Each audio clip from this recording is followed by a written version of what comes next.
Are you tired of missing important calls and messages on Gmail? Well, I'm here to help you out with a new update on how to turn on call notifications on Gmail on your PC. First things first, make sure you're logged into your account. Then, at the top right corner, click on Settings, and then select See All Settings. Once you're in the Settings menu, navigate to the Chat and Meet tab at the top.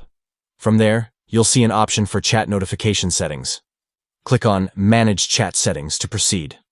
Now, to enable notifications for Google Chat messages, look for the Desktop Notifications section and check the box next to Allow Chat Notifications. This will ensure that you receive notifications for any incoming messages on Google Chat. And that's it. With just a few simple steps, you can now stay updated and never miss an important call or message on Gmail. Remember to always stay connected and keep your notifications on to stay in the loop.